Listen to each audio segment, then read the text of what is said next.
The Stour Valley Pass, Part 2, 62 miles from Newmarket to Catawade in May 2025. Stage 5, Long Melford to Bures, 14 miles.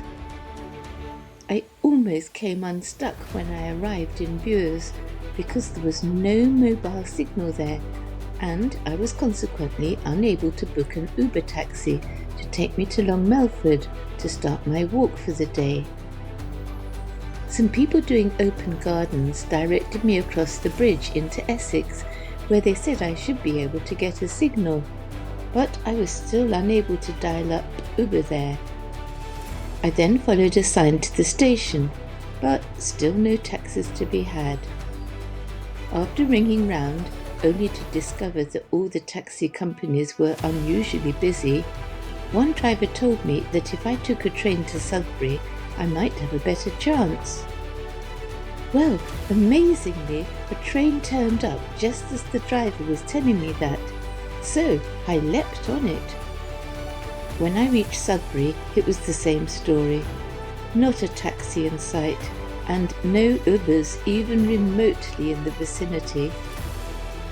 Then I saw two young chaps getting into a taxi which had just pulled in, so I rushed across and asked them where they were going.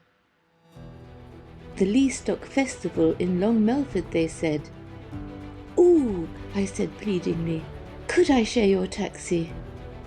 "Yep, no problem," they kindly answered. So I jumped in, and I had a very lively and entertaining conversation with the two guys and the taxi driver all the way to Long Melford. This was just another example of how my walks seemed to be divinely facilitated by powers beyond myself. Having arrived back in Long Melford, I was then able to recommence my journey along the Stour, back towards Sudbury. After Long Melford, the trail runs for about 1 mile along the Valley Trail. This follows the course of a dismantled railway which used to run between Sudbury and Cambridge. Brundon Mill, a former 18th century Grade II listed watermill, now a private home. Wild Clary, or sage, which has antioxidant, antifungal and anti-inflammatory properties. Arriving at the Sudbury Water Meadows.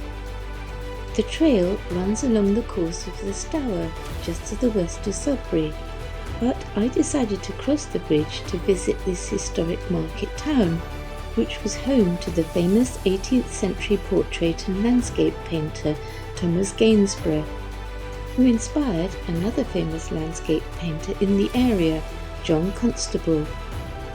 I took advantage of the opportunity to have a nice cup of coffee as well. Yum yum. Leaving Sudbury and the water meadows. Approaching the Church of Holy Innocents, La Marche, a Grade I listed building. The Holy Innocents were infants murdered by Herod, and this church is one of only 5 in England with that dedication. The Church of Holy Innocents, La Marche. A pretty cottage in La Marche. The trail en route between La Marche and Bures, with the Stour in the background. St Mary's Church, Bures, a Grade I listed church next to the Stour.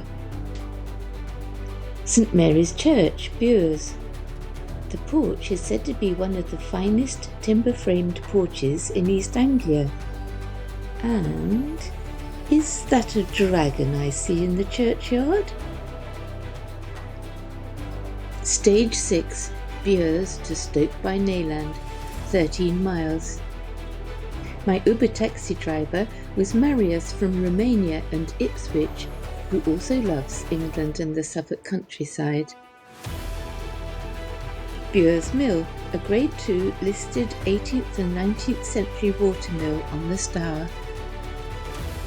After walking for about 2.5 miles, I arrived at St Andrew's Church in Wormingford, a Grade 1 listed building which just happened to be having a flower festival as I passed. Some of the entries were fantastic, and here are a few of the many. I passed so many gorgeous houses in Wormingford.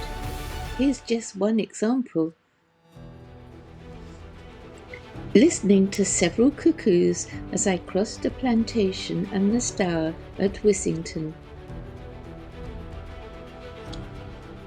Woody nightshade, or bittersweet, a poisonous plant in the nightshade family, but not quite as toxic as deadly nightshade. Arriving on the outskirts of Neyland. Riverside properties in Neyland. By the time I reached the Anchor Inn in Neyland, I was getting desperate for a coffee because I had failed to find one in Bures before leaving to start my day's walk, because everything was shut due to it being a bank holiday. Fortunately, the Anchor came up trumps, and I spent a very happy 20 minutes sitting by the Stour chatting to the locals. This relatively uninspiring photo shows Court Knoll in Neyland, which is a large earthwork just behind the Anchor Inn and set back slightly from the river. Archaeologists are still unsure about the origins and former use of these earthworks, although the remains of an ancient chapel and a possible medieval hall have been revealed. Its origins are believed to date back to the Iron Age. The Grade 1 listed Church of St James, Neyland. The 18th century reredos in Neyland's church contains a rare portrait of Christ painted by John Constable and commissioned in 1909 by his aunt, who was living in Neyland at the time. The painting was quickly recovered after it was stolen in 1985, and it is now enclosed behind glass with a special security system to prevent further transgressions. Charming timber-framed houses in Neyland. Leaving Neyland and just about to head up a steep hill towards Stoke by Neyland. Arriving in Stoke by Neyland, which also had some lovely timber-framed houses. The front door of St Mary's Church, Stoke by Neyland.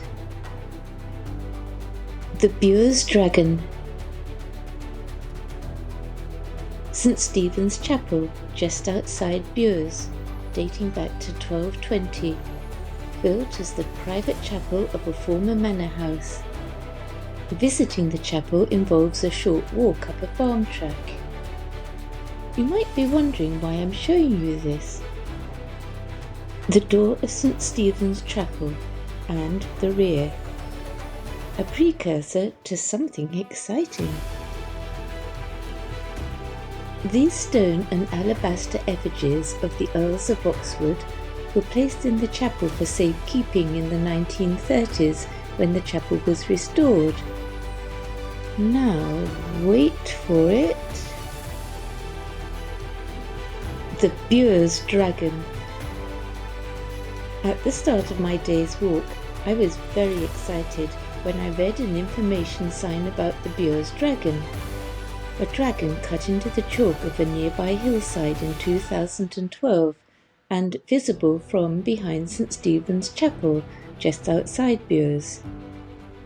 Since my walk did not take this route, I decided to drive there when I returned to my car in Stoke by Neyland after completing my day's walk. The sign announced that the dragon commemorates the alleged appearance of a dragon in Bures in 1405, as recorded in the Chronicle of John de Trocolo.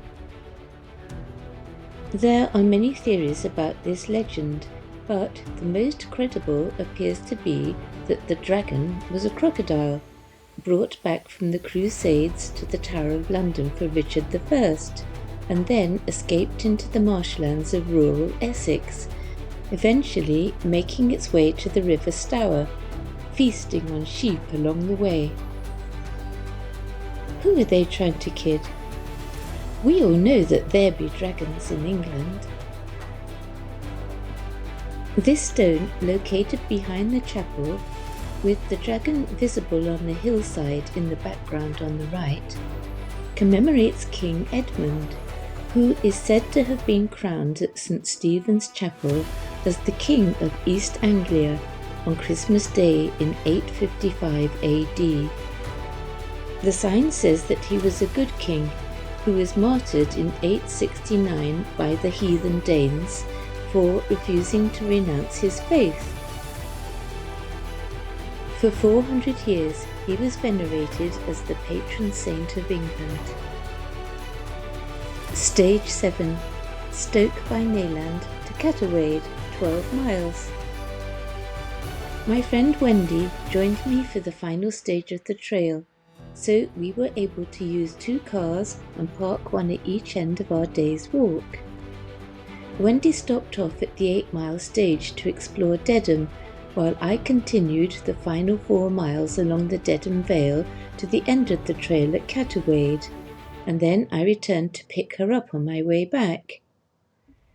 My guidebook says that the Dedham Vale is an area of outstanding natural beauty that covers the lower part of the Stour Valley and much of the Stour estuary. The whole area was made famous by the legendary Romantic painter John Constable. Some of his most famous works include Flatford Mill and Willie Lott's Cottage, which I was due to pass later on during the day. Clouser Dogwood in Stoke-by-Nayland, a small deciduous tree in the dogwood family with a gorgeous display of flowers. Picturesque cottage on our way out from Stoke-by-Nayland. Foxgloves in the woodland near Langham. The whole plant is poisonous but contains digitalis, which is an effective remedy for heart complaints. A swan on the River Stour as we approached Stratford St Mary, but not a snout of an otter. Tourist bedlam at Dedham Bridge, a massive assault on the senses. I only needed to walk about 500 yards down the trail before I once again entered the peace and tranquility of the countryside. Approaching Flatford Mill along the River Stour. Flatford Mill, a stunning Grade 1 listed watermill owned by the National Trust, dating back to 1733. Flatford Mill. And again Flatford Mill. A copy of Constable's iconic painting, The Hay Wain, in a small art gallery near Flatford Mill. Approaching Willie Lott's Cottage.